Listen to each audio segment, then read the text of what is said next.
ট্রেনের গেটে বসাই হলো বিপত্তি, মোবাইল বাঁচাতে গুরুতর আহত যুবক। ঘটনাটি বাঁকুড়ার বেলিয়াতোড়ের। স্থানীয় সূত্রে জানা গেছে, সোমবার দুপুর নাগাদ সোনামুখী থেকে বাঁকুড়াগামী ট্রেনে ছিল আনুমানিক 18 থেকে 20 বছর বয়সী এক যুবক। পরনে লাল জামা, কালো প্যান্ট। ট্রেনের গেটের ধারে বসেছিল, হাতে ফোন ও কানে হেডফোন। বেলিয়াতোড় রেল স্টেশন থেকে ট্রেন ছাড়ার পরেই হঠাৎই তার হাত থেকে ফোন পড়ে যেতেই তা বাঁচাতে গিয়ে গুরুতর আহত হন।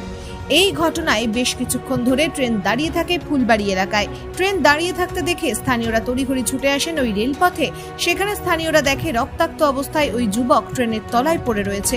রেলের আধিকারিকরা ওই যুবককে ট্রেনে চাপিয়ে বাঁকুড়ার উদ্দেশ্যে নিয়ে যায়। তবে রীতিমতো ঘটনায় চাঞ্চল্য ছড়িয়েছে ফুলবাড়ি এলাকায়। তবে এখনো পর্যন্ত আহত যুবকের নাম এবং বাড়ির ঠিকানা জানা যায়নি। স্টেশন থেকে এসেছিল, একজন দরজা করায় বসছিল, মোবাইলটা বাঁচাতে যেয়ে সে হুমড়ি খেতে পড়ে ট্রেনের তলে ঢুকে গেছে চাকাতে। আচ্ছা,